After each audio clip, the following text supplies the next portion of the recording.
Thank you for coming today. It would be lovely if you could just pop your name in the chat and tell us where you're coming from today. I know that we have quite a few people from the UK, but also from Canada and the States as well. There was somebody who got in touch with me from New York asking about the time difference between ET and GMT. I tried to email you back, but my email bounced for some reason. So I hope you have managed to find us at the right time.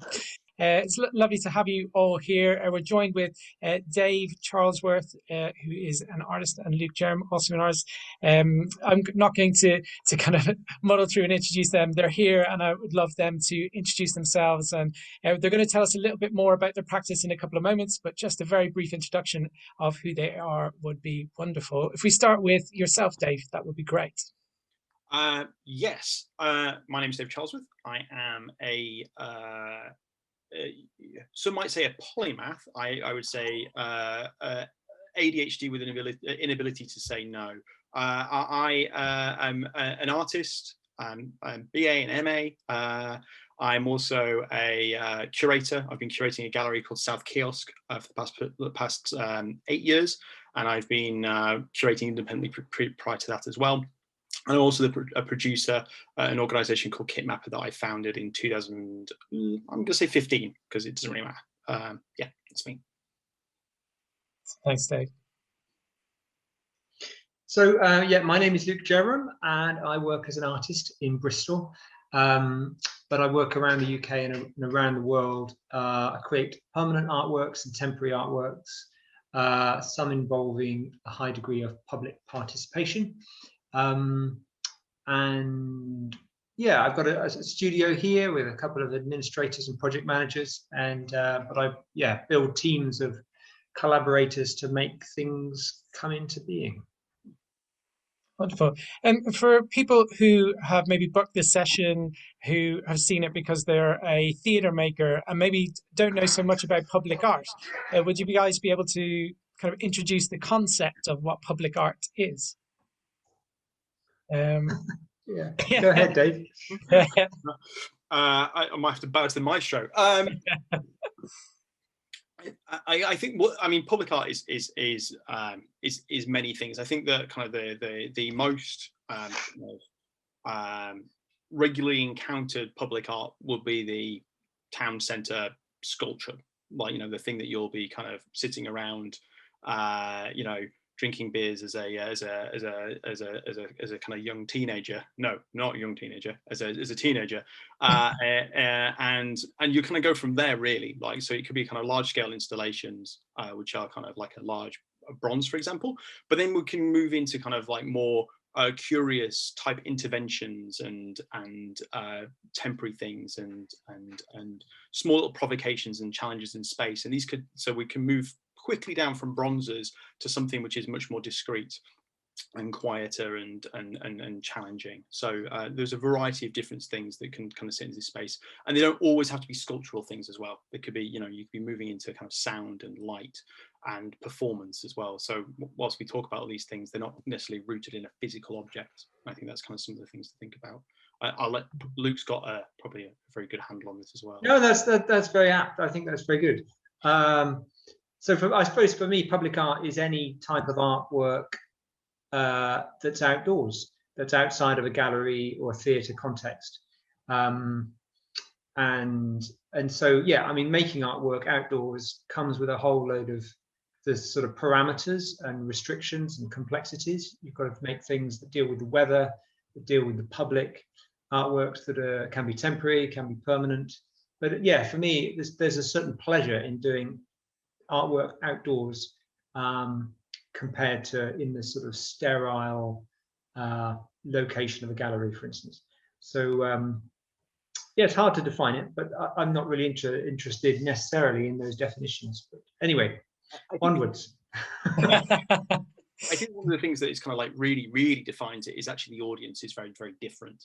And the way the audience encounters it is very, very different to that which that's very true. I like that. Yeah, okay. Right. So, I mean, we're about to, I guess, delve into the work that both of you make as artists. And I guess, do you define yourself as a maker of public art?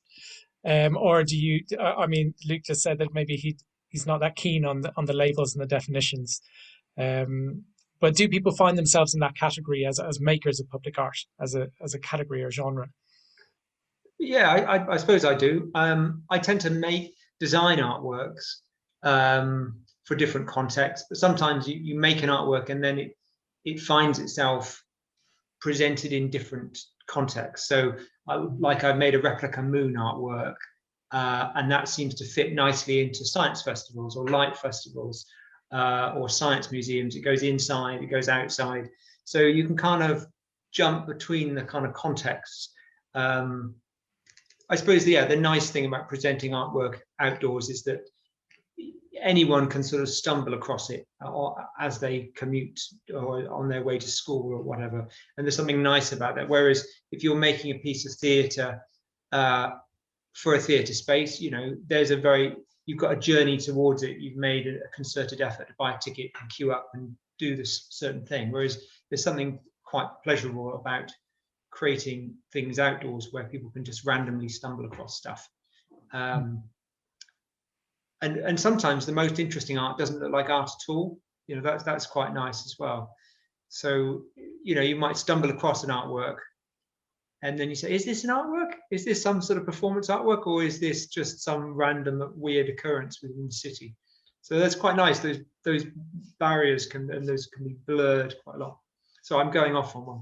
No, it absolutely chimes in with what Nina is saying in the chat as well, that public art can be indoors. Public art it's in the public realm, both indoors and outdoors, and that spoke to just what you were saying about it being something that you can happen upon in your as you're going about your life, and it kind of disrupts that everyday life, everyday living in those public spaces, be they indoor or outdoor. So we're going to start with Dave and then go on to Luke. Start with Luke and then go on to Dave. I'm going to talk about their work a little bit, and then we're going to go into a bit of a chat around just kind of delving into the bits of work a little bit more, looking at what makers of live performance might learn from public art at the moment, whilst our venues are shut, and how we can use this way of engaging with audiences to tell our stories. And then we are going to look at some examples of journeys through pieces of work that the guys have made, and then talk about the ecosystem of public art as well, around the kind of jobs that exist in it. So if you're an artist in training now and you're intrigued by it, you might find that of interest as well. And then at the end, we're going to finish up with a little Q&A where you'll be able to ask questions to Luke and Dave. So if you have questions as they come up, I'll keep an eye on the chat and I'll feed into the discussion as we go along, but I might hold back quite a lot of them until the end, into the Q&A. So yeah, it would be lovely if you could kick us off, Luke, with a little bit of info about your work. Yeah, that's fine. So I'm going to share the screen, do the thing, like that. There we go. And then just get rid of that. There it is. Slideshow.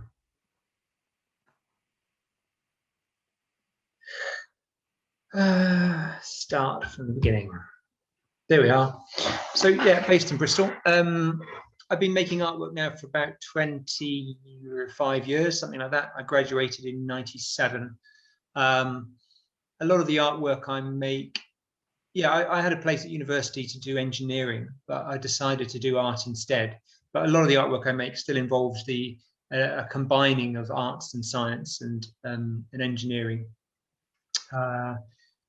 But I also studied performance art at Art College as well. So, and I often found that with performance art, it was sometimes the performer on stage having the most interesting time. You know, we'd be in a dark room, there'd be someone on the other side of the room, I don't know, no clothes on, throwing buckets of feathers about, or whatever they were doing.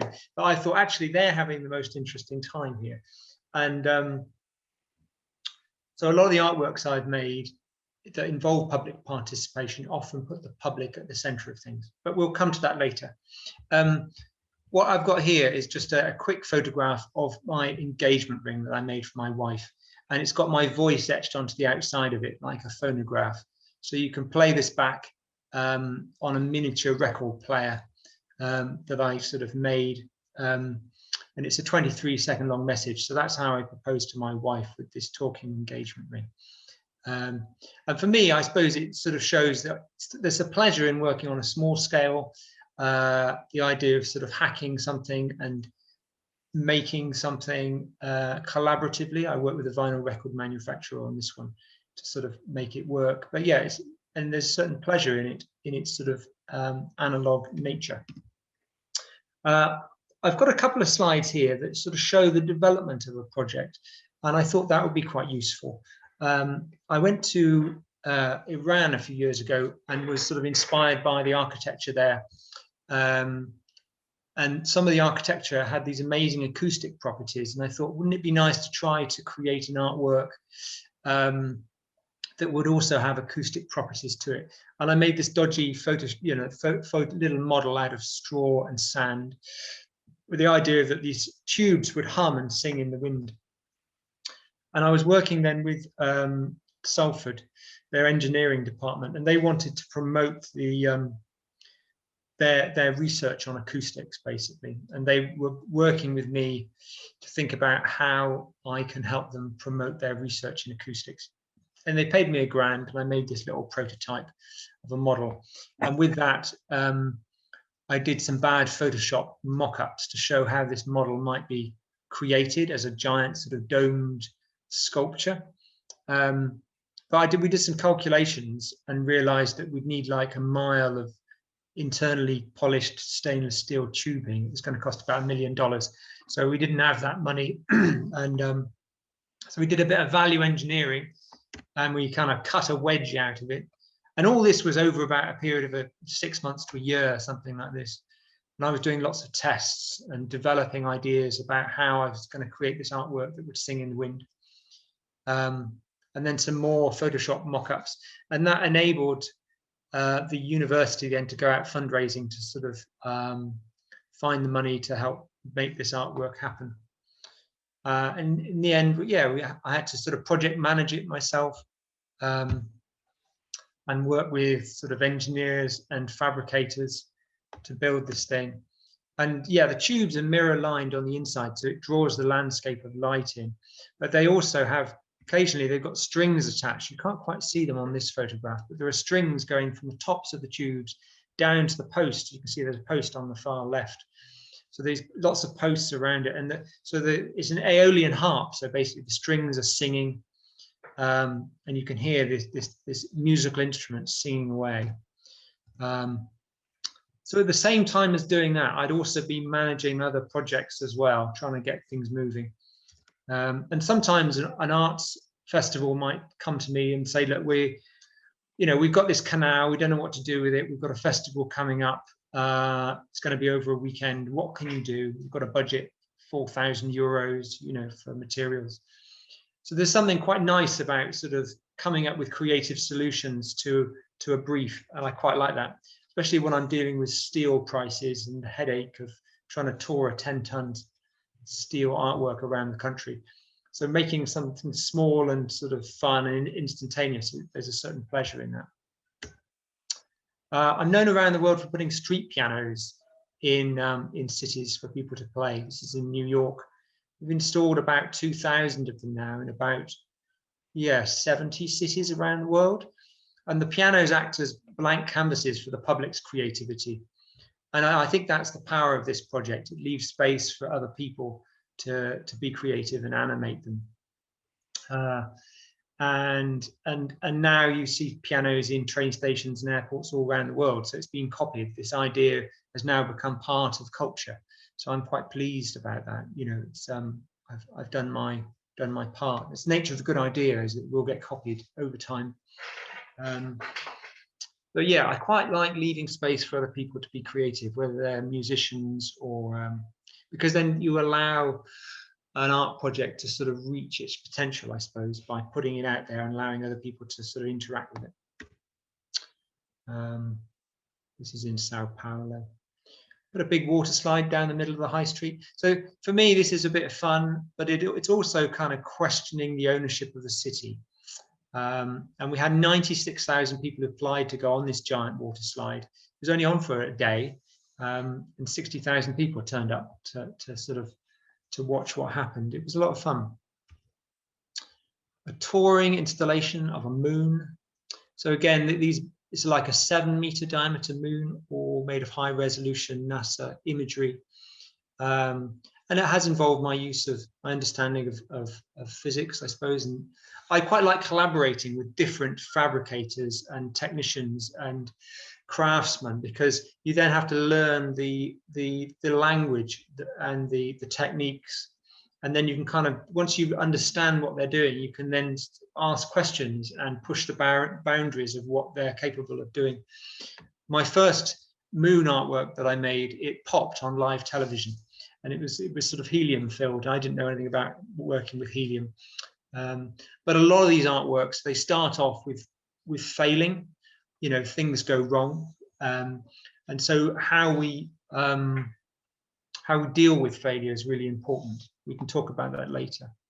But I'm touring this moon around the world, and it gets presented in different contexts, and it acts as a venue for other people to be created beneath it. So we've had choirs performing, and yoga underneath it, and astronomy lectures, and opera, and all sorts of things. And I've got an Earth touring as well, and the Earth slowly turns. This is a new artwork I've been just installed. It's a big domed artwork with a bell on the inside. It's called the Palm Temple. You can look it up. It's quite nice. And then, yeah, this is, I could do, how long have we got? This is an installation called In Memoriam. So it's made of hospital bed sheets. And it's a temporary memorial artwork that's touring the UK at the moment. Again, it acts as a space for people to contemplate the pandemic and what we've been through. But also it's, yeah, and from above, actually, it creates, there's red sheets and white sheets, and from above, it creates this very large red cross, like a kind of hospital logo. But it acts as this venue for other people to be creative underneath it. So we've had performance and poetry readings and storytellers and all sorts of other things taking place there. And we're presenting it on beaches and on parks and places like that around the UK, and it's free. Anyone can turn up and use it. And then sculptures of viruses as well. You know, I've got a whole variety of different artworks. So my practice is very sort of diverse. I'm interested in scale. I tend to kind of create these artworks and then put them out in the world, and they'll find their own place in the world. So for instance, these glass sculptures, they're in medical museums and glass museums around the world and private collections, and they often get presented in commercial galleries. So sometimes, yeah, you don't necessarily need to be defined by the art world that you're in. You know, the art world is fragmented itself. You've got digital art, you've got sound art festivals, you've got commercial art gallery world, you've got there's all these different contexts, and they all have their own languages and sets of rules to a certain degree. But if you make artwork, you might find it will go into these different places. But interestingly, it's the unexpected outcomes that are interesting. So, you know, the photographs of these sculptures get used in medical journals around the world. Anyway, lots of other projects besides. So I think that's probably it for me as an introduction. I'll hand you back, if that's okay. Thank you very much, Luke. We've had a couple of questions have come through on the chat around your practice in terms of working with other people. You said that you're very collaborative, that you work with craftsmen to realize your projects. Was that the case with the glass sculptures of the viruses? There's a question. Yeah. So I've worked with a glass team now, the same glass team for about 15 years. And it's been a very good kind of working relationship. They started off building sort of glass boats in bottles and Christmas ornaments. And then I phone up and say, look, I've got this idea to build a sculpture of a virus, and I'll send them a drawing. And gradually I learn about the methods and the processes of glass blowing. So I know exactly then what can be done, what can't be done. And over 10 years, the work became more and more complicated. And it worked out as a very sort of fruitful, collaborative relationship, really. And they've got their signatures on it, and I've got my signature on it. And I sometimes act as a sort of intermediate, because, you know, a scientist will contact me and say, look, I need a sculpture to help communicate the virus that I'm working on.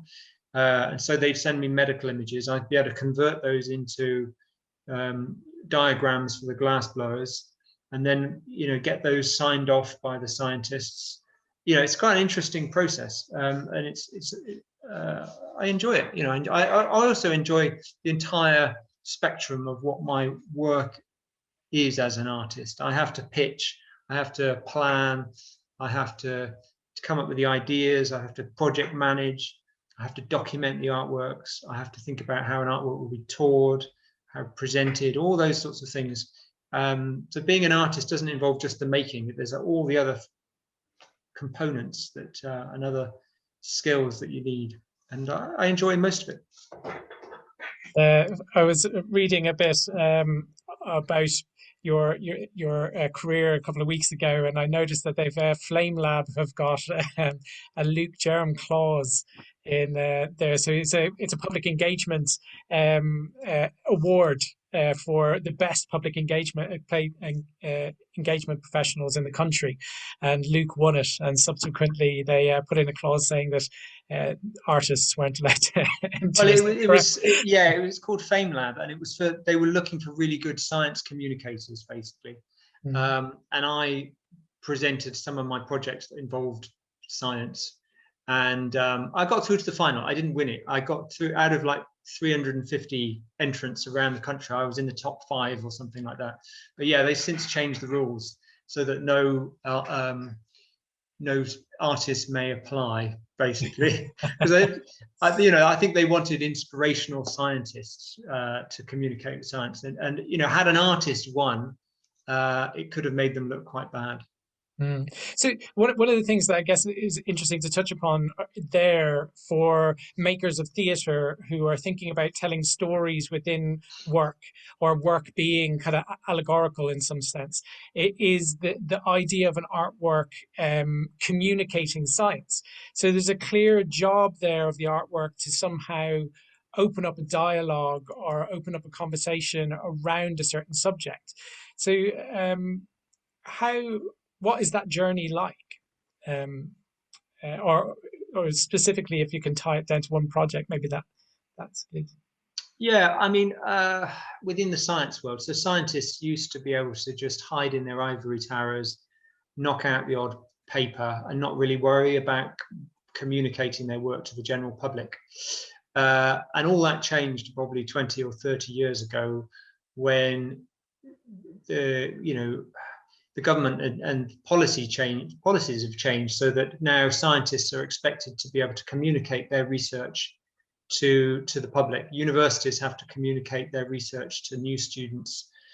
So there's a lot of communication that scientists and universities have to do now. And so sometimes they'll come to me. I'll act as a sort of intermediate to come up with ways to help sort of inspire, to get people interested in the research that's being done by a university. And also, I think they often have a percentage within a grant. There'll be a percentage for their public engagement. So I'm quite happy to help spend that money for them. So there are those moments, but I often work with different. So if a new building is being created, they're often looking for public artwork that will sort of help tell the story of the organisation. So I was asked to make an artwork for the Royal Shakespeare Company in Stratford. They were building a new theatre, and they wanted a way to sort of celebrate it. And I came up with this idea for 50 little boxes that would be embedded in the walls, scattered around the building. But the artworks inside the box would be inspired by Shakespeare. And the artworks were made by the public, but also by the staff and by the builders and all sorts of other people. So now if you go to Stratford-upon-Avon, to their new theatre, yeah, you'll see these little boxes and you'll be able to look in them and there'll be little artworks in there. So I think we're all creative, and it's just nice if you can find little opportunities to be creative.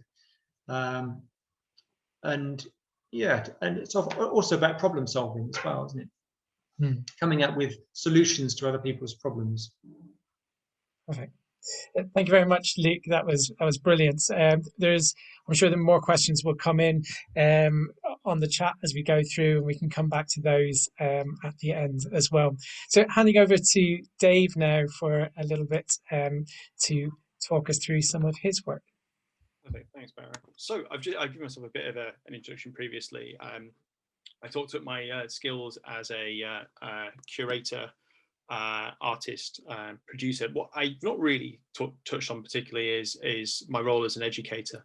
And I've been running South Kiosk for kind of probably about seven or 8 years now. I've been an artist for many years now, producing through Kitmapper since 2015. And for about 10 years, I've been working at the Royal College of Art in the School of Communications as their showrunner. And it's a job that I get an enormous amount of reward, fulfillment from, because it's taking people, there's about 150 students a year, taking them through to their end of year show and working with them on realizing complicated projects, but presenting potentially for the first time to a general public. So a lot of that feeds into the rest of the work I do as a producer and a curator, which is about taking ideas and working with people to get the most optimal results from their ideas, whether that be in materiality, encounter, or even safety is a very simple thing. I talk about health and safety a lot, which people don't always love, but it's very, very important, particularly when we talk about public realm works. I'd like to talk just very, very quickly about some of my work. So unlike Luke, I'm not actually, probably wouldn't consider myself a public realm artist. I am somebody who produces work within the public realm. Being a gallerist with a white wall gallery, I talk, I present a lot of work in a kind of more traditional art setting. So I'm going to talk a little bit about that very, very briefly. Then I'm going to talk about 3 large projects that I've been working in the public realm, and then probably some smaller projects as well that kind of sit in the same space. So the work with South Kiosk is we're a artist-run project space that is dedicated, based in Peckham in South East London, dedicated to this exhibition and screening of moving image works. And works kind of primarily of a time-based medium. That's our background and our place. But within that, we do deal with works that deal with performance as well.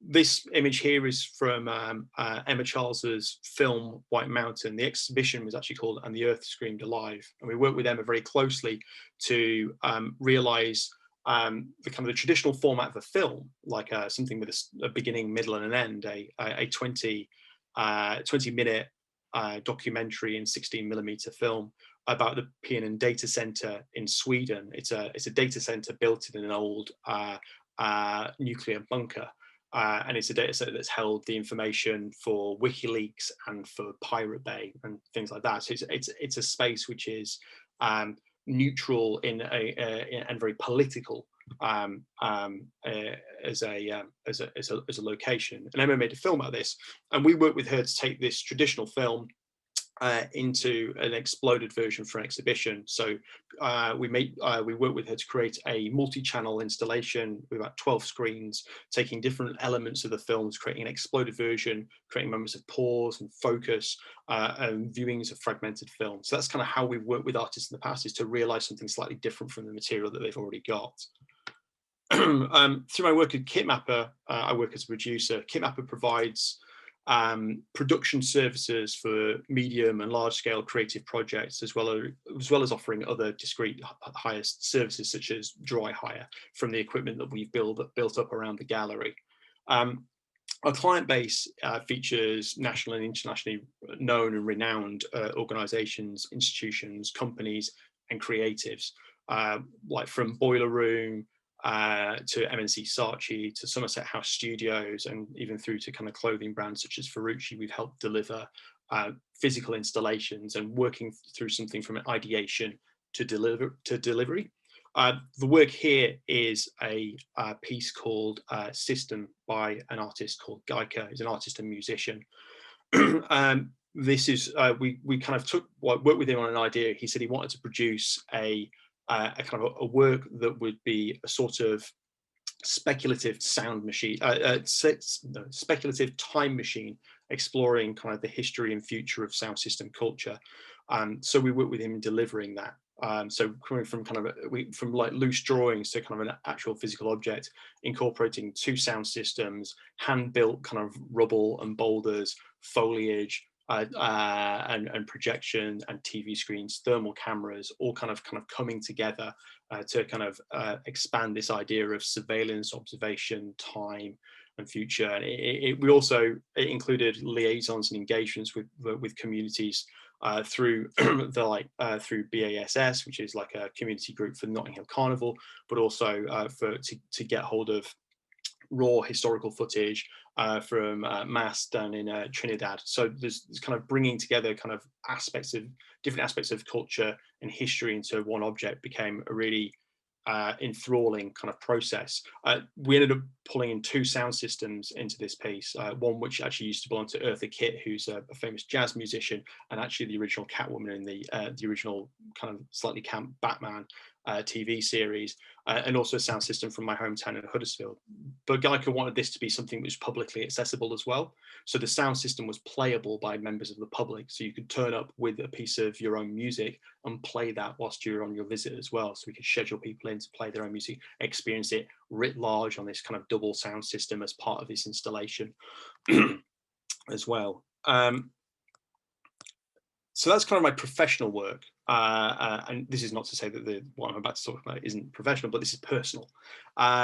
At the heart of everything, I'm an artist. I've been kind of a practicing artist working in film, like working within archival materials and performance for many years now, slightly less than I'd like, launching both Kitmapper and South Kiosk.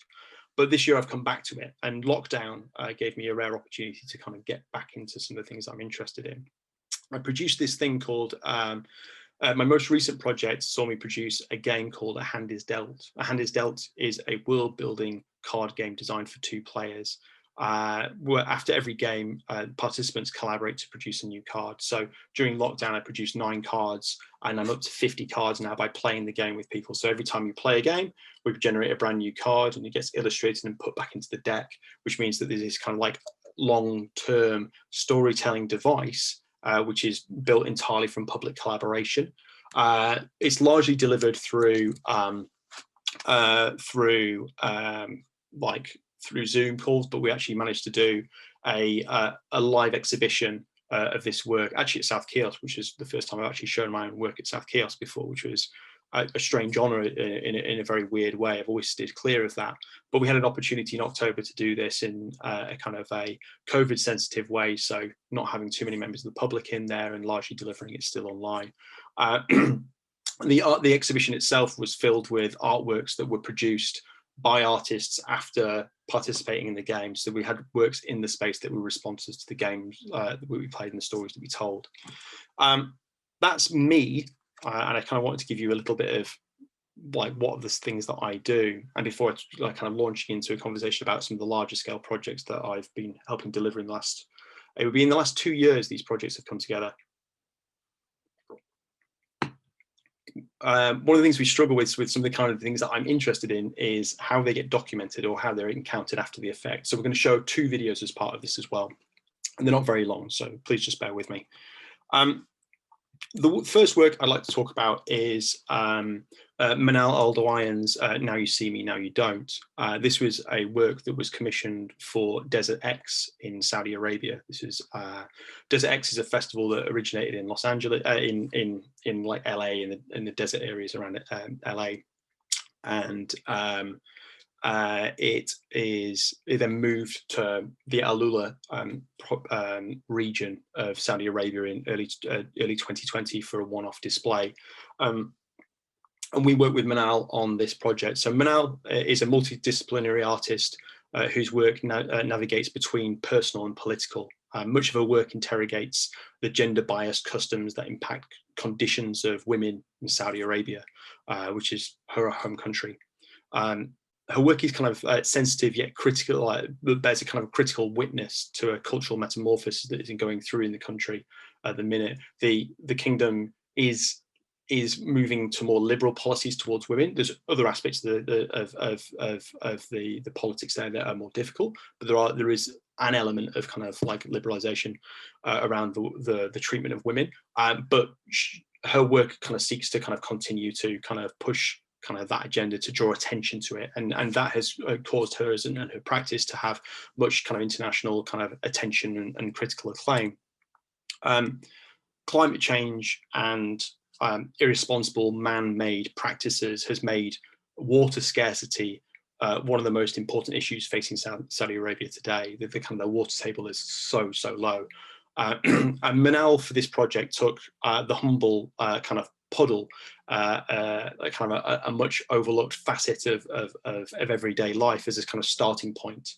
In any other country, in any other place, not all countries, but particularly in like England, one would see a puddle as an inconvenience related to poor infrastructure, broken sidewalks, or drainage, something that should filter away and disappear. In Saudi Arabia, perhaps puddles are more precious, rarer occurrences. These puddles are indicated, so the puddles that she's created as part of this project are indicators of an impending water crisis. And through this artwork, she kind of underpins the impact of their absence and also kind of the politics of visibility, which in turn loops back into her conversations and her interests around like the visibility of women within the country and within the culture. The installation itself was filled a vast valley. It was something like 18 objects. It's a vast valley of sand dunes surrounded by rocks on all sides. The pools themselves are actually made of trampolines, sit into a concrete basin with lighting systems fixed beneath them. During the day, the pools became places of life where people came to relax and to play and enjoy. And in the evening, they were illuminated as a kind of shimmering oasis of kind of like seeming like kind of water. Manal, throughout this entire process, invited female artists to come to the site, to come around the tour of Desert X, and she brought members of every generation of women from her family to be there as well. So again, highlighting this kind of importance of women within her kind of practice and kind of that ongoing investigation of the condition of women within that culture. The next project I'd like to talk about is Acting Up. Acting Up is a public artwork on a residential road. It's an artwork by Richard Hard, who's a long-term collaborator of mine for many years from our days back in Goldsmiths.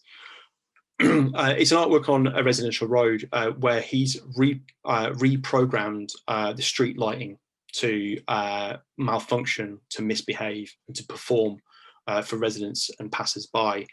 It was realised as part of the Deptford X Festival in December 2019, and the light sequences are part of a composition designed to evade familiarity in the audience, so that there is unpredictability to the experience. So anytime you feel like you're kind of sensing a rhythm, it kind of departs and moves and shifts away from that expectation. And I guess both these two works that I've talked about are kind of about enhancing something that is like kind of mundane or trivial, the puddle or the light, that kind of broken infrastructure of society, and kind of accentuating it and pushing it and driving it to a kind of a position of chaos.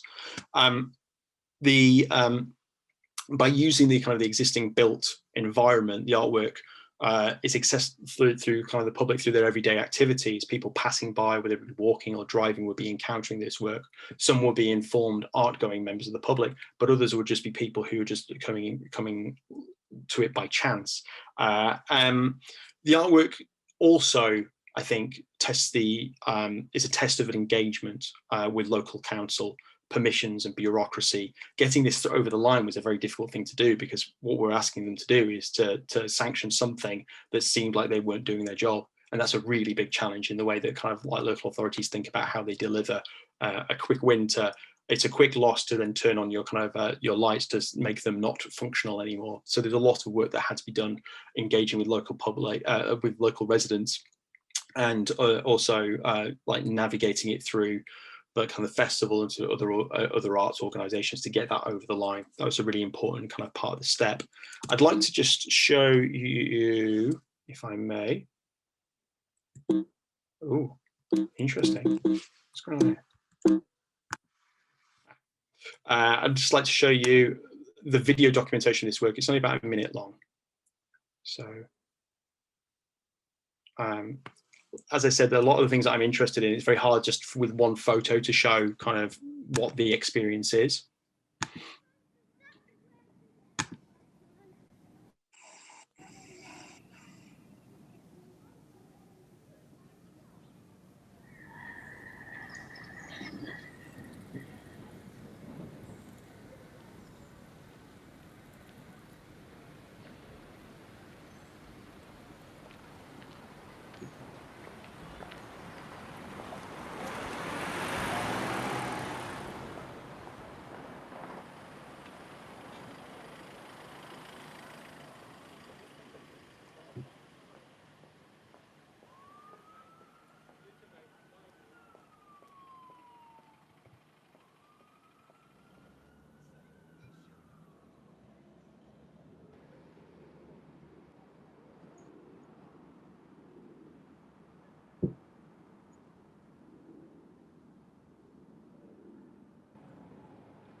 Just come out of that, I think that's going to give you a sense. A sense that I might be running short on time. I've got one more project to talk about.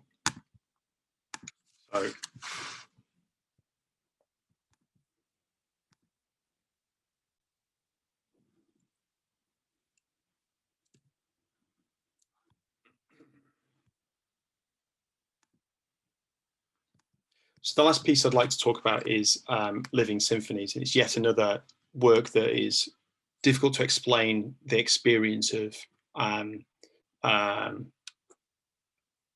like without kind of showing you a bit of video. So I'll be showing you like a couple of minutes of video just towards the end.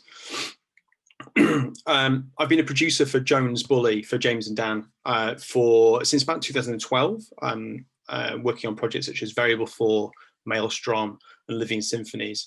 In 2014, we toured a work called Living Symphonies to 4 forests as part of a strategic touring fund from Arts Council England, in partnership with the Sound and Music and Forestry Commission. Living Symphonies is a 24-channel generative symphonic artwork.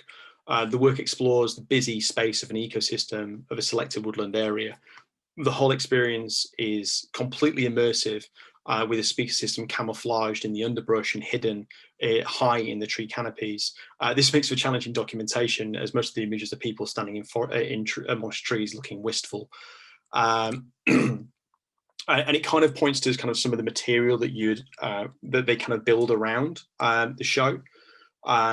Like there's a lot of kind of publicity which is in kind of book form and in poster form, and it's very, very exquisitely done. So that narrative and imagery around stuff becomes quite part and parcel of kind of the legacy of a project. I'm going to show you just a brief video of this work, because it's in the artist's own words and it's documentation they've taken. So it's quite important to see this, I think.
I'm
just going to pause that there because you can check out the rest of the video on Living Symphonies on their website, which I've included as an earlier slide here.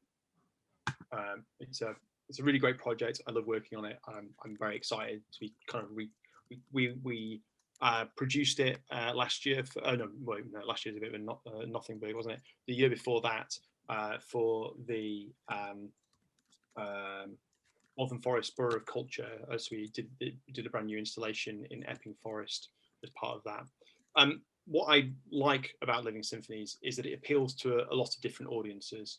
One of the words that I use a lot in my practice as a curator and producer is the word generosity.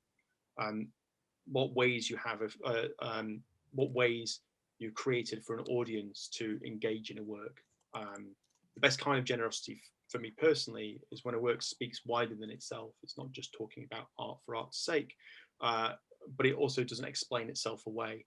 It kind of creates places where questions can be asked for the person who's encountering it. Living Symphonies is a great work for this, as it allows visitors lots of different entry points. It speaks to people interested in nature and ecology, computation and technology, and also underpinning everything, music itself. It's not a sound artwork that is difficult to encounter, difficult to experience. It's not dissonant or discordant. It's harmonious with the space that it's been created within. I think I've committed to Barra that I will be finishing soon, but I just wanted to very, very quickly just kind of illustrate a couple of very, very quick projects that I think I've talked about a lot about very, very large scale, ambitious projects with big budgets. And sometimes, well, depending on where we are in our careers, we might not be able to get to that point just yet. So just very, very briefly, just three very rapid fire projects. This is Frank Wydinsky's reunification of the motherland. He's taken a large reproduction of a rendered landscape and placed it back into a real landscape, capturing it on video from across the river, capturing the encounters from the general public and population as they're seeing this strange, bizarre kind of interleaving of real and unreal in this kind of slightly amateuristic manner. And the comments themselves are actually incredibly illuminating in terms of how people encounter things and experience things. One of my favorite works that I put into every single presentation is a work by Adam Chodski called Flasher. The reason this is in here is that because it's about distribution and how you distribute a work. This work I've been obsessed with since I first encountered it. Chodski distributed this work by recording it onto, it's a video work where a flare is lit and a performance is conducted, but he videotaped it onto the back to the final black screens or kind of the end tape of VHS rentals from VHS rental stores in the 1990s. And he then distributed a list of places where you could pick up these videos, what videos they would be on, and what video stores you could hire them from. So you'd be able to watch Die Hard, and at the end of it, the screen would go black to the kind of black of the tape, and then it turns to a different type of black, a black of the camera not receiving information, and then it would bloom and have this work within it. I love it in terms of distribution and hacking a mode of distribution. And I think that's one of the really interesting things about putting things in the public domain is when you can hick up expected encounters put something like slide something kind of different in there. There's just one final work that I'll talk about very quickly, which is a work that I did as part of a collaboration with Chodski and Mann, where we were commissioned to produce an intervention for Tate Britain as part of a later Tate commissioned by Cecilia Wee. And we produced these things called improvisational sound devices, which is a tape player playing stories about signal jamming, about like the history of people interrupting mainstream corporate media broadcasts with amateur equipment. And they're on contact speakers. So by placing them on these kind of important boards, like this was opened by Sir Edwin and Lady whoever it is, or His Royal Highness, you know, we put them on these boards, and these boards themselves turn into speakers. And it was a really great experience to have them just kind of being dotted around the Tate. The show ended with 50 minutes early because somebody called the police and told them that there was a bomb that had been seen at Tate Britain, and 9 police cars turned up with anti-terror police. This is the height of quite a difficult time. So this is a really interesting and unexpected kind of culmination of something that you know, you might not see today. I think that's going to be me finishing talking, and I'll hand back over by stopping sharing the screen. Yes, I'll throw myself into your wheels of questions. Thank you very, very much, Dave.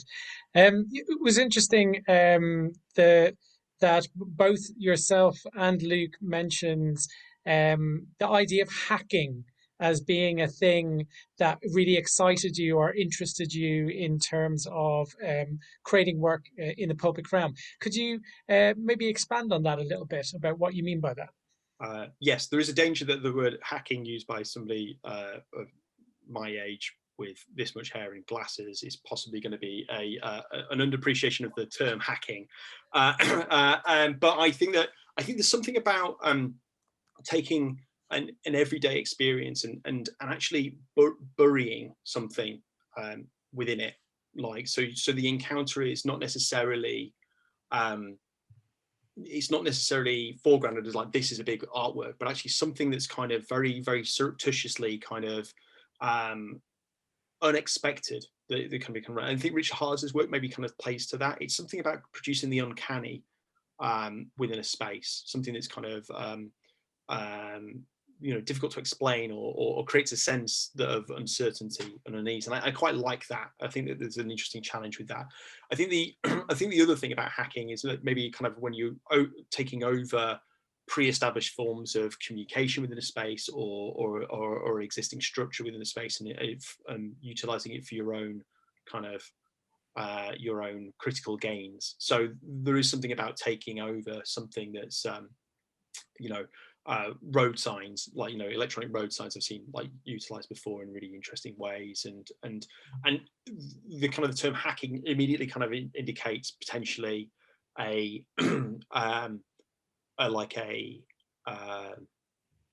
an illegal or illicit experience, and I think the kind of the challenge for that is like that could be something you could do. The other thing is that you could do that stuff with permission, and like how far is it hacking if you have permission is like, you know, so it's a sense of hacking, maybe hacking itself. Although hacking is like a you know, there are people you know, doing that and for their own kind of artistic products and for their artistic projects, and that is a viable strategy, but yeah, we can't advise on that. I sometimes it's better to ask for forgiveness than it is to ask for permission, isn't there? I've got a project called the Sky Orchestra where we strap speakers onto hot air balloons and play music at 6 a.m.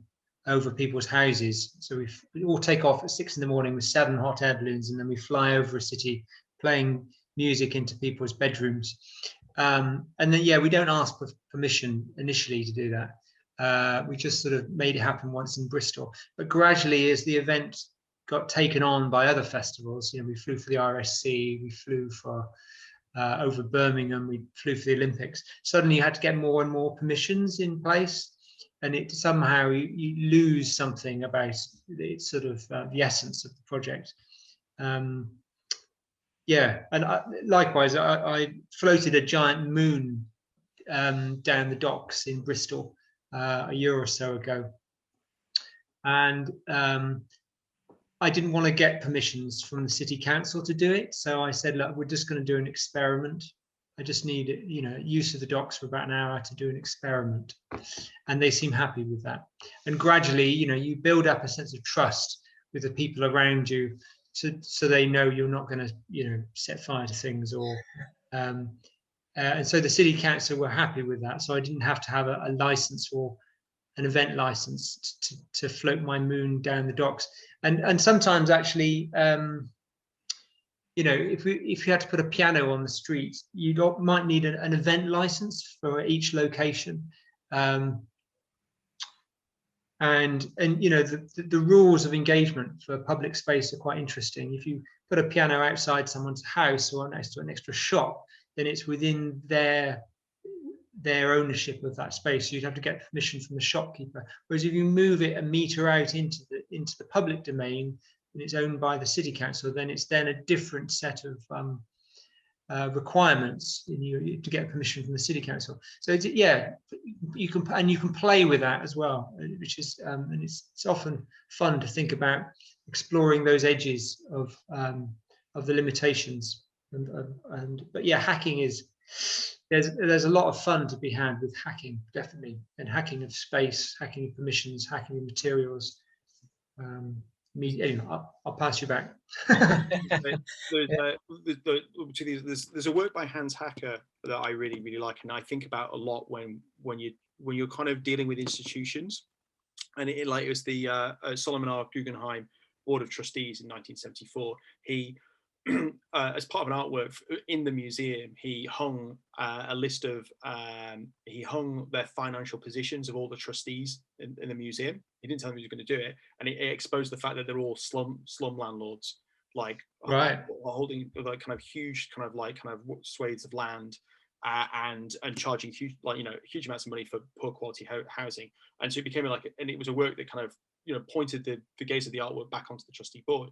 What happened from that is other museums like, oh, can you do that for us? So immediately that kind of thing, so kind of is kind of eroded. The kind of the power of that work in that one instance is kind of imploded by a kind of cooperation or collaboration with the institution. So it's finding that kind of edge that kind of works. And also as you grow, as you develop within your practice, it feels it's harder for me to get away with doing stuff.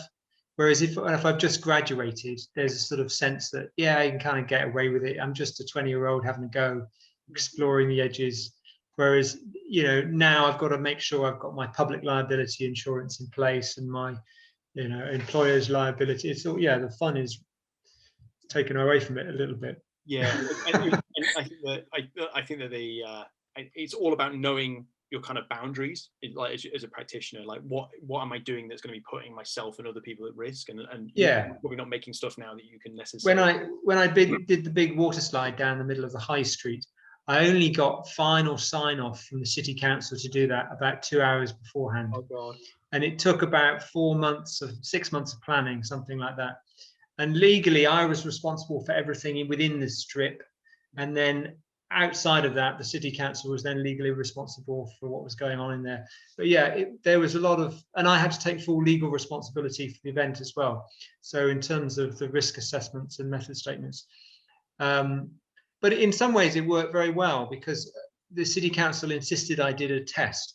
So we took a big strip of the water slide to the local park at 6 a.m, and we did tests down there. And the city council officers were there with their high-vis jackets and stopwatches and clipboards, making measurements of the speed that we were going to ensure that it was within their health and safety requirements. But it worked. It was good. We made sure that the angle was right, just to make sure the event worked.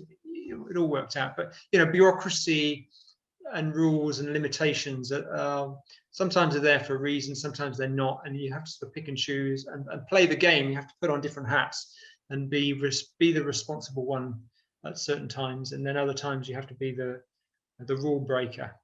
The slide is a really good thing to kind of bring us on to the next kind of little idea, which was something that you both said in when we spoke a little while ago, was around public art being a kind of story or memory machines, that they are these interventions in space, that it's the audience's interaction with these artworks that creates a memory or a story in itself.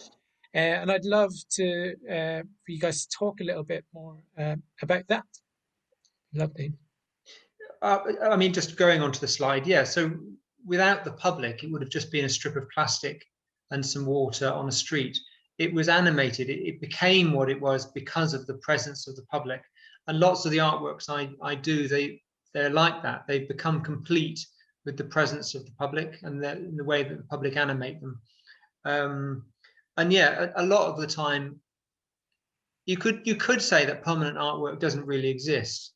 An artwork could exist for an hour, it could exist for a year, it could exist for 20 years. But fundamentally, what we're doing is temporary. Anyway, really, most of the time.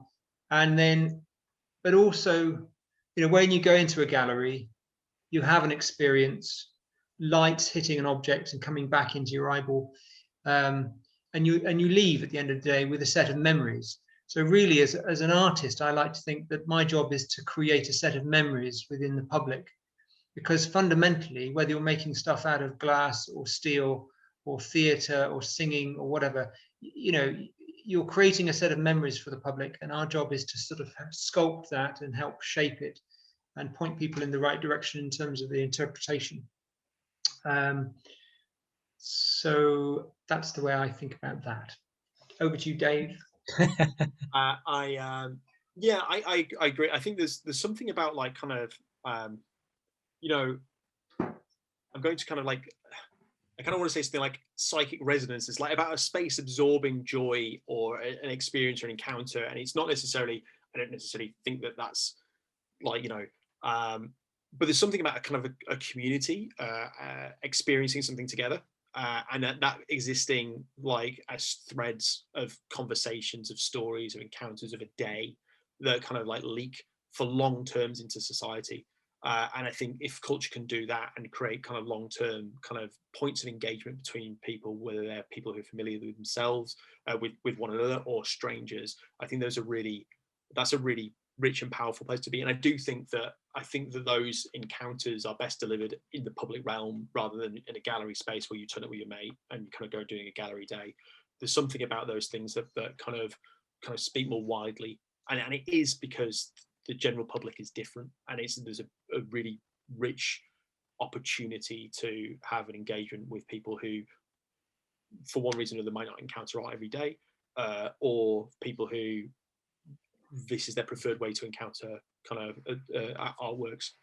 And those things kind of like create those resonances. I think they have really long tails. I think they last for a long time, and they can be very good memories. And I think that for the moment you said you made the slide, somebody in the chat was like, I went on that. And those things are like kind of those things, yeah, they last for a good long time.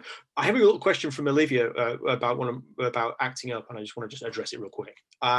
Which is she was asking like if it was permanent, because it must be a kind of a challenge to do that. Richard approached every single member of public on that street. He did like really great, like kind of rigorous engagement with them. So he spoke to every single person on the street, drops a flyer down if they want to have a conversation. So he consulted, he did door-to-door knocking to like letting them know it was happening, which is great. It's a reasonably short street. It's one of the nicest streets in Deptford called Albury Street. It's actually one of the only streets that they didn't knock down in like the 1970s.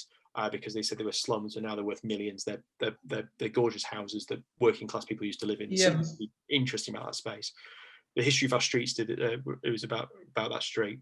But he got permission, and it had a timed performance. So it was on for like 2 hours a night for a week. So it wasn't a really long-term installation, but we're looking to take that piece and move it somewhere else.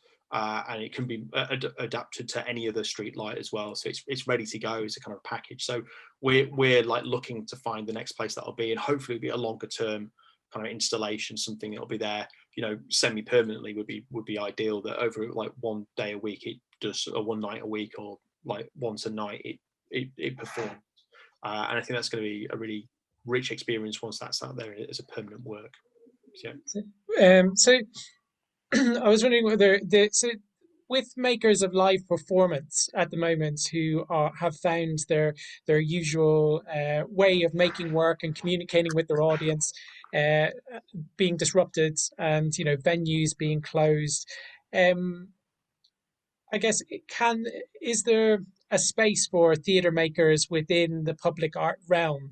And what might that look like? Or is there any particular work that you would recommend them to look at? If they were looking for new ways of communicating with audiences and telling stories?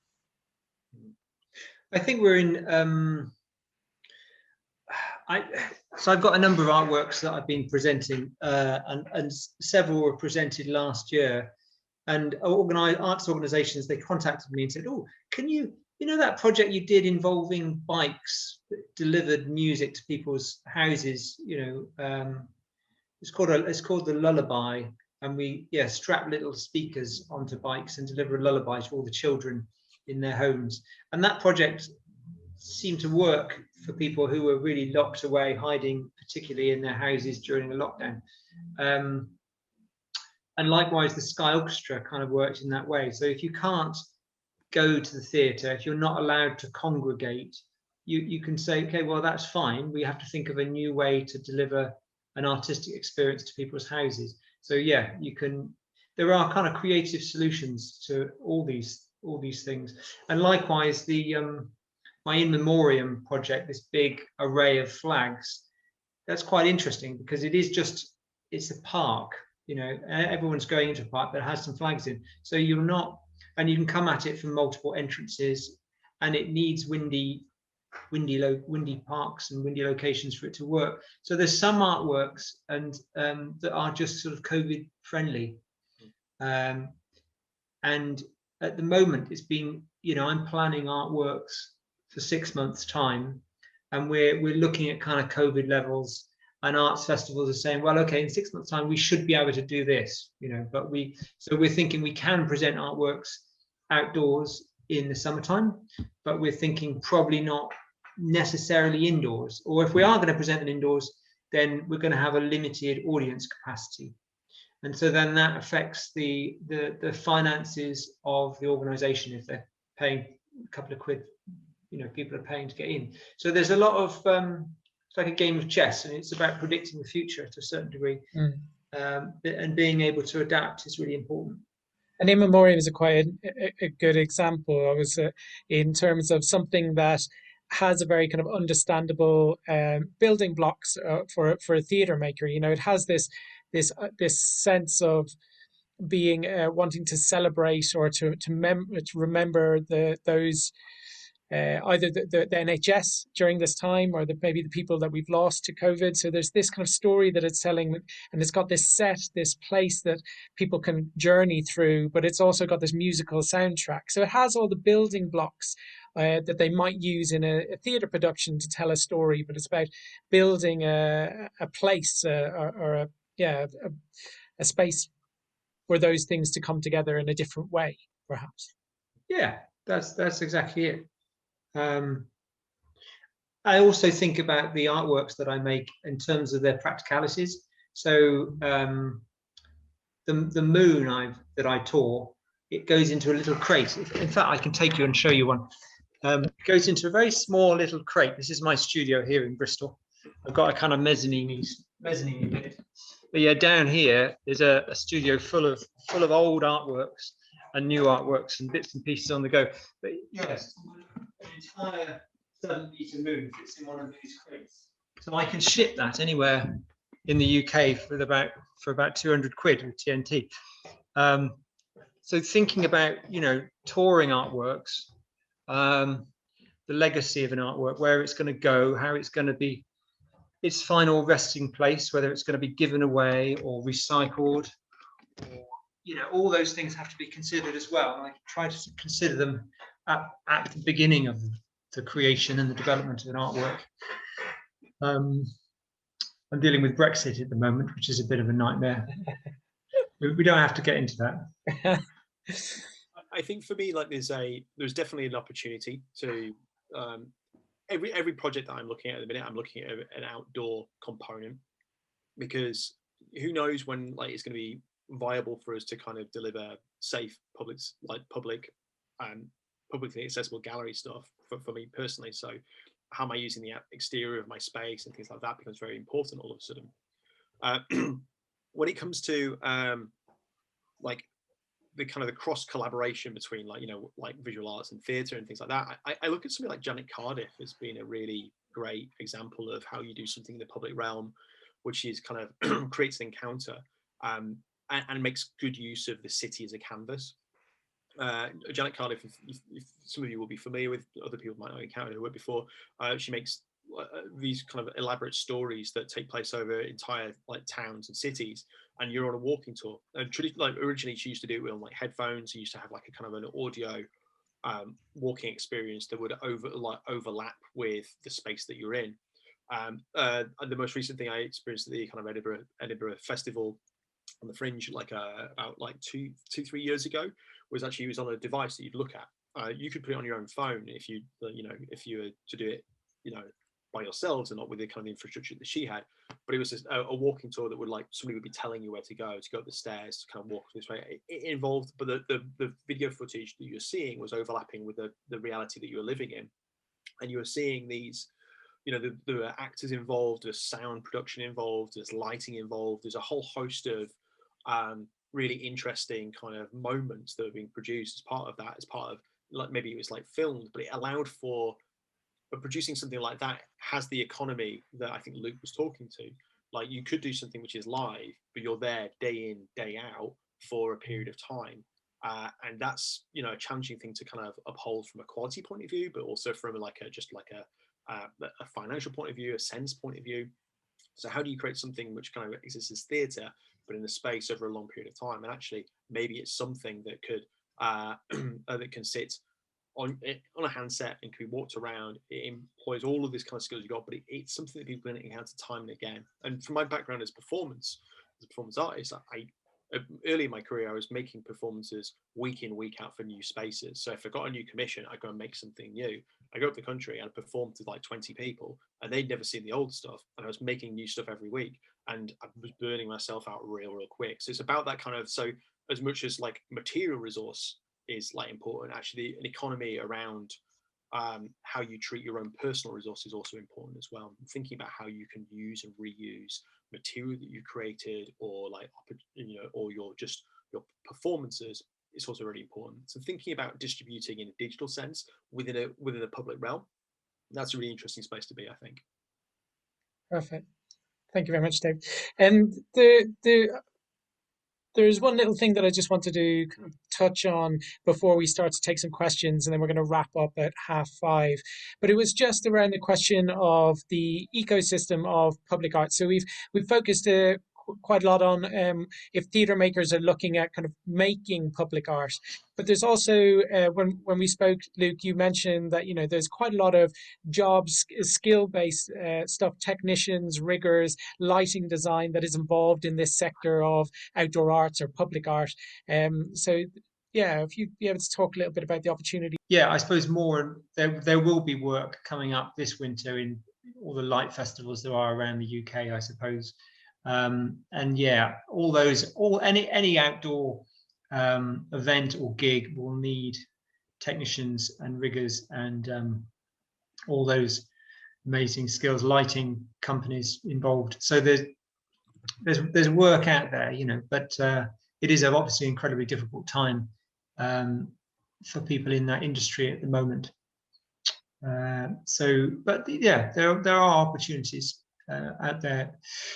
There are few and far between, but I think maybe it just involves, reimagining the work a little bit, perhaps. So, you know, lots of cities around the world have business improvement districts, and they are desperate to get people back into the city. And so business improvement districts are thinking of ways to try to sort of reanimate the city. And you can do that with lighting, and you can do that with little festivals and things that are done in a sort of COVID safe way. So there's going to be work there in that field coming up, you know, how we reimagine art and reanimate our cities over the next year or two is going to be really interesting, and there'll be money thrown at that, I think, to sort of bring cities back to life. Yeah, I'm from Huddersfield originally, and I get back there when I can, but not very much at the minute. And they've got a business improvement district, and I'm in constant contact with them because I'm obsessed with the idea of actually getting more creativity into Huddersfield, because it's a really important thing for us to have as a way of generating kind of interest and traction for the town. And there are opportunities there. I think the key thing for creatives to think about is just how you build yourself into kind of the legacy of creativity in a place. I think kind of getting yourself kind of like established there and becoming important is a challenge, but it's something you can do. I talked to Luke and Barra before the course started about like I'm pitching for they don't even know this yet, but they're going to get a pitch sometime soon, which is about building and developing a project in the town centre, which is going to have legacy planning. So trying to establish something that is long-term going to exist. So I'm less and less interested in something that's like 2 weeks long, because I've burned myself out to put something that's very, very brief. But actually, I'd really like to establish something that's 25 years, 15 years, 20 years, whatever it needs to be. And that's around, so we're pitching to the Business Improvement District a space that's just, there's an old antique shop that's just sitting there, like kind of like rotting away, and I want to pitch a gallery in there, but I want it to be a professional development opportunity for creatives, for people to go in there and cut their teeth running a space, a kind of recent graduate level, and we provide kind of training and mentorship. We find people to kind of partner with them and kind of give them advice on how to do things technically. And the interesting thing is, if you're set up as a charity or a CIC, yeah, and you take ownership of that rented shop, the person who owns the shop is going to be saving money because they don't have to pay business rates to the same degree. So there are all sorts of benefits, basically, and opportunities out there to sort of help reanimate the town by taking ownership of these old shops and filling them with theatre and events and galleries and all sorts of interesting creative solutions, so that those opportunities are out there. And post-pandemic, there are, I mean, as awful as everything is, and there's no getting away from it, there are going to be opportunities. There's going to be empty spaces that they're going to want to have filled, and creators, the people they lean to deliver that. So I think that kind of thing is really, really important. But I think why I'm really interested in is not allowing that to be a flash in the pan that fixes something in the short term. I want creativity to be embedded in towns, and therefore trying to think a way of how to like kind of deliver that is like in part and parcel of everything we're kind of pitching at the minute. And so Luke's entirely right, there are going to be spaces available like longer term. So I'm at the moment, I've stopped pitching for stuff, basically. So organizations or cities, they come to me and say, look, we want to do something in this old church, or we really want to animate this town, or we've got these problem alleyways on the street, what can you do? And they'll pay me for a few days' work to come up with a proposal, and I'll pitch that to them, and they'll use that proposal to help raise money to make it happen. So and that's what I often find, is that if you can ask for a bit of money to pay for your time to develop a proposal for an organization, then it's far more likely to happen and be taken up. Because for years I would come up with a really nice proposal, I'd send it off to an organization who wasn't really expecting it, who hadn't really heard of me, and then it was, the emails never even came back, or they were too busy on other things, and in some ways it's completely fair enough. And if an organization can't find 500 quid for a couple of days' work, then the chances are they're not going to be able to find 50,000 quid to do something large and risky. And so that's my model. And often I'll work really hard to develop a new artwork, and I won't charge very much for it, but it'll be on the basis that once I've cracked it and done all that work and that research and that development, I'll then have a nice new artwork that I can present again as a touring artwork and tour it around. And actually, it's having an artwork that can tour and be presented multiple times is really useful as an income stream, but it doesn't take up much time in my head to present a moon in a cathedral somewhere.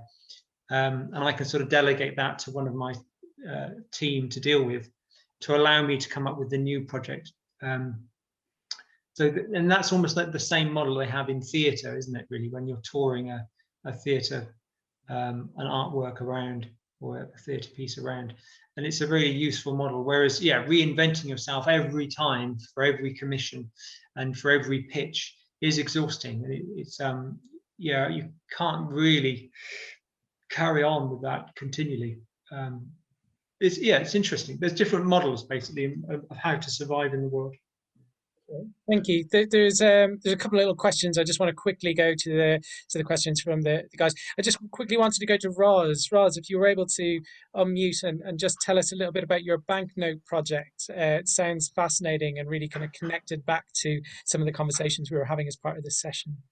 Oh, okay. So with the banknotes, it basically came from finding a coin in the British Museum that had, like with a metal punch, it had laboriously votes for women basically punched across the face of the king, which was, I don't know if it's treasonable, but it's definitely a prosecutable sort of act to deface the monarch, and I think deface currency. And it just sat with me for a while after having noticed it. And then when I started kind of tuning into the fact that the Equal Pay Act had been in the 70s, and there was still this massive pay gap, I wanted to kind of act on that, because I thought it's taking too long. Why do people still, have a gender pay gap? It's nonsense. And so I started thinking, well, why don't I use currency to write, the thing on the thing, as it were. And so I developed this little sort of design and a stamp, like a little normal sort of stamp that you could just do as an ink stamp. And then I just started doing it, and I got multiple stamps. I handed them out to people so I could increase the currency. Initially, it was very much feeling about how do I get it out there, and how do I get enough of it out there that people start noticing. So I was going to all the banks on the high street and cashing checks in all denominations and then handing the money back in. So I was doing multiple things like that just to kind of kickstart it. And some of that was very interesting because you start exploring what you're doing. I mean, there's no name attached to anything because it was about the anonymity of it. It was about the fact that this is a public message. It was like notices where people wanted to do something in society and they sort of wrote it, and it was a friend said it. So, or when you look back in history, when notes were passed that was subversive, against the state or the crown, it was all about anonymity being a thing. So it embodied a lot of that, but it also became playful, as you were both saying. So you're playing with a risk area. So it became a very interesting piece of art practice as well, because you really consider, where are my boundaries? What do I dare? What do I not dare to do? Yeah. Where's my audience? Why shouldn't I? I think, Luke, you were talking about when you're 20, you were, I'll do it anyway. So you consider it, but then you kind of also wonder about it. So that was very valuable for me to really take a plunge and play in that sort of very big form and do it abroad. I mean, anywhere I went, I was just like, if you've got a wallet, so just stamp your stuff or whatever. So it was a sort of a traveling sort of piece. That was. I wonder if there's an equivalent now. Now people aren't using money so much. If Exactly. there's a way in which it could be done, yeah, by putting imagery onto, I don't know, bank statements or something. Who knows? Yeah. I mean, exactly. So it would start evolving, and it's still responding back to something from 100 years ago that was about a liberating act. And then when you look at what currency is in the first place, it's like you have to trust. I mean, thinking in America, it's in God we trust. I don't think we have God on ours, but you trust the bearer. And I think that was the fun of it, really, that you're looking at what are we actually doing, our exchange of values. So yeah, very good fun. And So much. Small but easy as well. Yeah. So I mean, I put it on t-shirts now as well, and I wear my t-shirts around, and it's very prominently displayed. So it's kind of like it can still sort of play with the stamp, but it's not got quite the same value in the sense of putting it onto the monetary system. I think that's a really important idea, is actually leveraging an idea into something else, like to kind of how you take something, present it one way, and leave an artifact that can be kind of translated into something else, to another life. And that comes back to I've shown so many things today where it's just like, yeah, the lights going on and off and it's music in a forest. It's very hard for me to explain to you guys how great those experiences were. Like, and hopefully the videos did some of that. But the kind of legacy of the things that, like, the kind of the document, the traces of the work are really important. And I think that's kind of like, and also they can be like lead on to the next work. And I think allowing a work to hand a baton over to the next thing, I think is really exciting for me, because it shows that kind of trajectory of a work. Sounds really exciting. The other very interesting thing, Dave, is that even just telling people about something that occurred, that concept can sometimes translate with you not having to have had the direct experience. That becomes a beautiful thing. You think, well, I get it, even though I don't need to have seen it.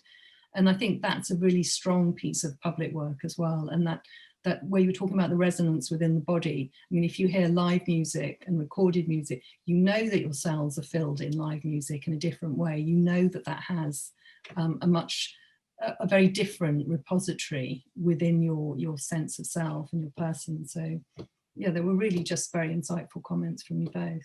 Thank you so much.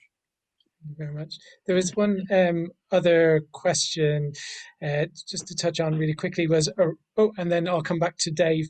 So one of the questions was around finding those empty spaces within communities and how to approach to access them. I think Kerry Irvine was talking. Maybe Kerry, do you want to respond to that question initially, and then we'll go to the other guys and see whether they have anything to add to that? Yeah, I mean, I put it in the chat anyway. I've recently been looking at very much, I think what Dave was saying is about occupying spaces, because our high streets are becoming more and more deserted, and there's life that needs to be put back in the city.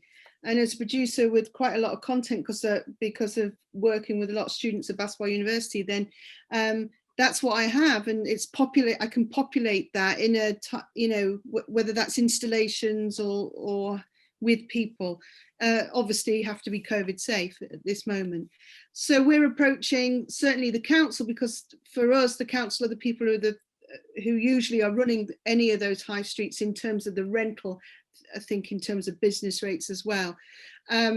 We have approached a couple of property services, but they're very generic. So in answer to, I think it was it Anna's question, I think the first port of call is always your council, because they will be running the high street and dealing with all those properties in the first instance anyway.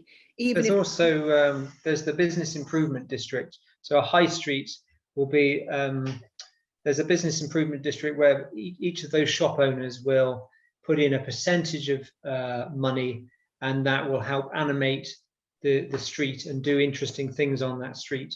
And there'll be someone in charge of that business improvement district who will know about the empty shops that they need dealing with, because the business improvement district is there specifically to ensure that the high street looks good, that draws people there, and they want to animate it.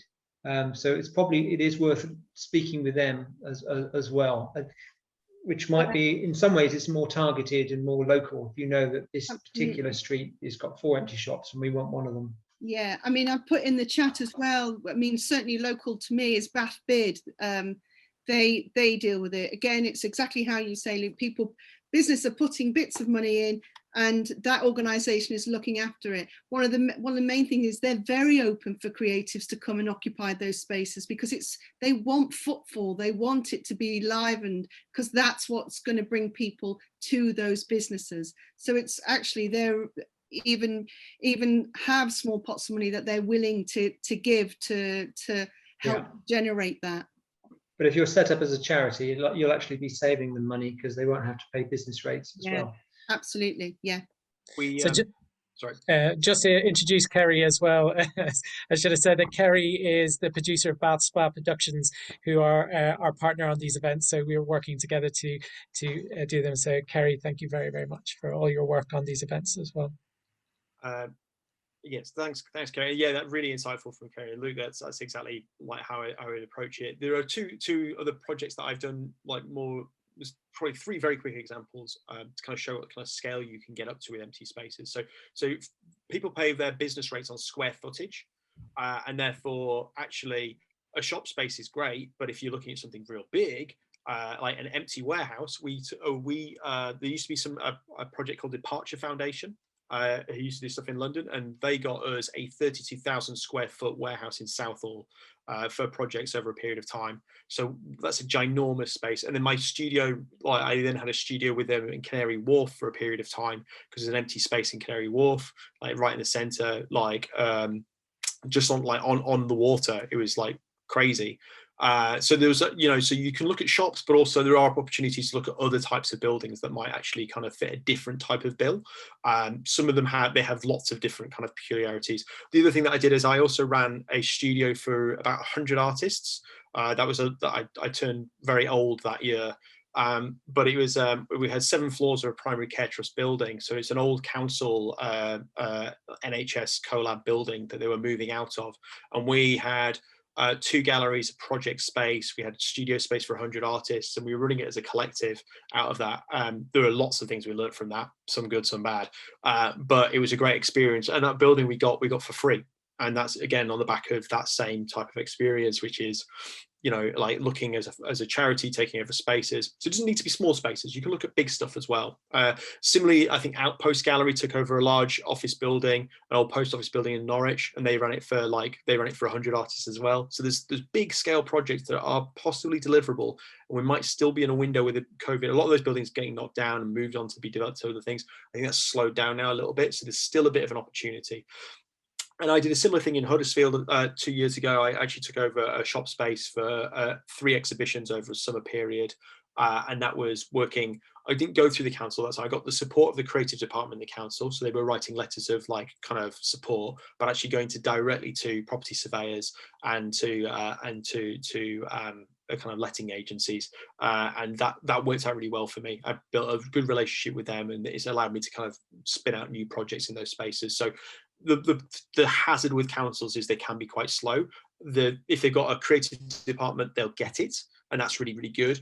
But they might be a little bit slow in turning things over. So if you can find somebody you can talk to, who's got the vision, who knows that an empty shop is not a good shop, and actually giving it away for 3 weeks is going to make it better for them, or even I got it for 12 weeks, it's going to make it better for them in the long term.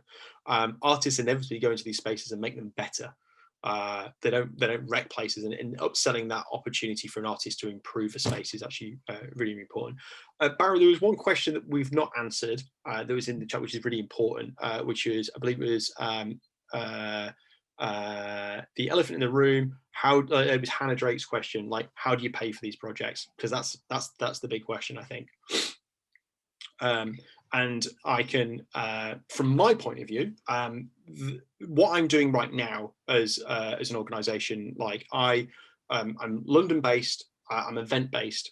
I don't have a lot of work. Like Riggers, I've not got a lot of stuff happening right now. So we're setting up a lot of different different outputs for us to be delivering work in the public realm. We're also co-writing Arts Council applications with artists. So we're spending time working with people at a very, very early stage. We've got 2 projects that are kind of being written up currently that will apply for funding, and we'll be there as a kind of like a producer body. So we work, it's for the artists, it's in the artist names, but we're going through all the processes they need to kind of get it in. So we've got one thing set up in Nottingham at Backlit, which is hopefully going to be kind of going to being submitted next week. And then we're like taking a sound artwork project out to delivery in 3 different locations in the country, like kind of in October as well. And that's working very closely with people through our council funding. But there are other funding streams that are available to you depending on what you're doing, whether that's PRS funding or whether it's like getting money from kind of discrete trusts and charities. So it takes a bit of a while to kind of unpick that. Finding somebody within your local kind of creative community who knows the funding landscape, it's actually like, it's worth doing. I've always been somebody who's been very DIY, and I've always tried to do a lot of things myself, and actually I've come to learn there are some things I'm just not good at, and funding is one of them. So kind of pulling people in to kind of, so I have a team now who do all the funding stuff for me as part of Kitmapper, and that's why we're able to do it for artists as well. But finding somebody in your local community who knows how funding works, and learning that, and learning the language. The language is a really important thing in all aspects of what we talked about today. The language that you use to speak to local authorities, the language that you use to speak to kind of potential kind of people giving you spaces, art language doesn't always work. And so learning the language that you need and the diction that you have to speak to these people is important. And it's the same for funding as well. That kind of clarity of communication, and that's a learned thing. It's not innate, and a lot of people fall down not because their projects aren't really exciting. It's just they're not using the right language. So getting to grips with that and speaking to the right people to give you the skills, or at least the services, like that will go a long way, I think. Thank you. I'd say that the Arts Council are kind of a huge funder of kind of outdoor arts. There are great kind of organisations like Extracts and Without Walls that run blueprint and R&D schemes for outdoor arts and for public sphere work. So there's lots of organisations like this that you can start to engage with, who will give you seed funding for ideas, and then you would look for project grants for them. Local councils also kind of and festivals are a big kind of commissioner of outdoor work, who are all kind of looking at different ways of presenting during this time. But Luke, do you want to quickly touch on that? It'll be the very last thing that we do before we wrap up. Yeah. But if you had some input, that'd be great. So I think when you've just graduated, you can land a commission for maybe £1,000 or something like that. The trick is then to over deliver on that, and add that to your sort of portfolio, and that gradually over time you'll be trusted to spend other people's money wisely, and you'll be trusted to spend more of it wisely as well. So your first grant might be for £1,000, and your second grant might be £5,000. 10 years down the road, I just need £100,000, to do this thing, and you'll be trusted because you've built a portfolio of stuff that suggests that you can be trusted to deliver and over deliver each time as well. Having multiple income streams in order to survive is really important as well. So when I first graduated, I had a part-time job in one thing, but I was also doing the odd lecture. I got the odd grant for an artwork. I'd sell something, and even now, my business as an artist, I've got several income streams coming from different sources, from the sale of artworks to loaning artworks out, to selling imagery. I mean, but by having different income streams, it's really important, because if one runs dry, then you've got other opportunities and ways to survive.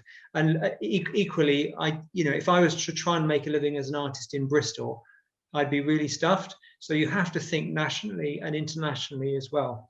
And then that way, if the UK goes into recession, you've got money coming in from other places around the world. So you have to think on a large scale, and have sort of tentacles out in different places. But what was the question? I think that was it. It was I think the question was around funding and finding a sustainable way to make work. I don't fill in forms. I'm not very good at form filling. But what I can do is I generate ideas, I put them down on paper with images and text. And then often arts organizations, they use my documents to go out and get the money, because I'm just not very good at form filling. It's just not the way my brain works. I'm always trying to describe the artwork in the best possible way, whereas a form wants me to describe how I'm going to fulfill their criteria so they can tick a box, and that's just not really what I do.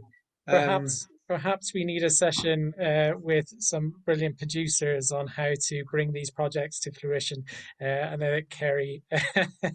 I mean, as an artist, you can think about that you're trying to fulfill someone else's requirement. So for an arts organization, they get measured on their reach often. So if you can come up with a large scale project that can reach thousands of people and generate good publicity for them, that will be helping them raise money and grow their organization. So our job is to help other people make money. I mean, it's mad, but you can think of it in those terms.